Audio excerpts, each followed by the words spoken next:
Hi there. We are in a second line day. It's gate 39, the gate of provocation, and the second line is called confrontation. Second lines, as we know, are lower trigram, and they're not aware of what they are. And they don't know what they're projecting out. The 39-2 doesn't really know that they're provocative. But if you knock on the window of a 39-2, you need to be prepared for what they are, because they're just going about their own business. They don't even know that they're looking for spirit. They have to be told that, or they have to learn that. You could say that our second lines, in a way, is where we have to go to school. In the exaltation, we have the instinctual and direct assault of obstacles, the energy to provoke through direct assault. You knock on their window or you bang on their door, and if you don't have the right spirit, your interaction might not be too successful. In the detriment, we have principle of preservation that tempts one to go around an obstacle that should be tackled head on. An emotional discomfort when direct assault is essential. So it's the same thing, really. It's just that the exalted goes right at you and the detriment goes right around you. Both can be annoying if you don't have the spirit to meet them. I think of this gate as the younger brother or sister. I've said this before, they know just how to press your buttons. If you don't react to one of their prods, they'll just try another one. Second lines can have a bit of a bad reputation. Some of the lines are a bit uncomfortable, like the prima donna and so on, but it's really because second lines don't know what they are in terms of the hexagram and the way in which other people see them. The 39-2 gets a reputation for being provocative and confronting, or that they're always ready to be provocative and confrontational because that's what they're projecting outwards. And so they get treated accordingly. But they're not like that all of the time. You'll get that provocation if you distract them or if you call them out. That's when you're going to see that part of them. If you can deal with that provocation, all well and good. You'll have a very happy 39-2. They will have found the right spirit for them. And 39-2s are used to being picked on. That's how many of their interactions can feel. They are sitting, they're minding their own business, and someone will say, "What are you looking at?"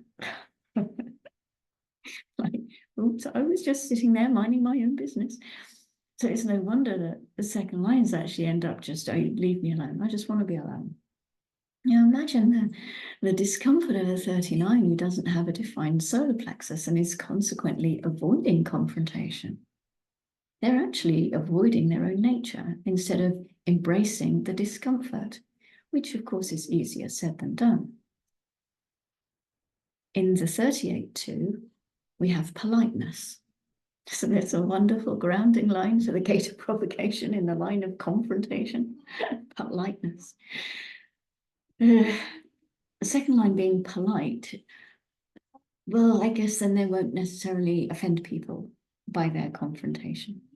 It could be a useful protection for someone who's being picked on for being so provocative. It can help to diffuse the situation. But this is the second line, so they don't necessarily know that they're being polite. So maybe they can't use it in that sense.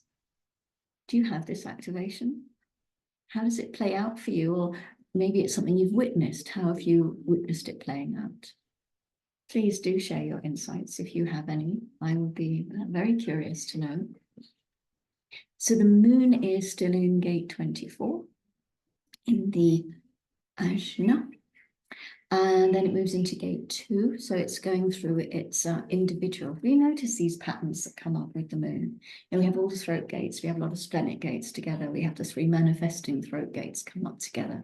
And then we have all of this individuality that kind of kicks in. And it's such a beautiful dance that it does and goes through this. And as we're looking at the moon and it goes through a whole cycle every month, we can really start to see how it pulls together. So yeah, it goes into gate 2 at 11:47, and this is the gate of the receptive in the G center, an individual gate. and it's the direction of the self. Yeah, it's the seat of the driver, the magnetic monopole. And it takes us through life on the perfect trajectory for our design, so that we meet the people we need to meet, and we have the experiences that we're supposed to have. And I say supposed to have, maybe designed to have is better. This gate can have a built-in sense of direction that has nothing to do with our willpower or our mind. It can guide us towards beauty and love as part of a bigger unfolding. And when we're in alignment with our path, this process can become an example for the collective of an evolutionary trajectory that brings necessary change. So then 23 is our next gate at 21:30, the gate of assimilation as throat center gates again in individuality. This is where we can find the awareness and understanding that leads to innovative thinking. Trouble with that word. There are some words I just can't seem to wrap my mouth around. So this thinking can cut through standardized concepts, and it can bring something new, but only if the timing is right. Always with individuality, it's about the timing, yeah. And the language that's used has to adequately express the inner knowing. Otherwise, our wisdom, hard-learned, earned wisdom can fall on deaf ears. Or worse, we can be ridiculed for our insights and our difference. And the final moon gate for today is gate 8. Actually, it's tomorrow morning at 7:15, and this is the individual throat gate of contribution, where basic worth is realized through contributing individual efforts to group goals. There can be a powerful need to contribute something unique to the collective, thereby attracting attention and leading to the creation of an identity based on our contribution. People with gate 8 are often drawn to what is new and innovative. I get it right this time. Innovative, yeah. Gifted at calling attention to it, promoting that which carries new and mutative potential. This also can change the direction of the collective, or not. So how are these transits landing with you? Are you beginning to get familiar with the journey we're taking around the wheel? Can you feel the story that unfolds as each gate leads into the next?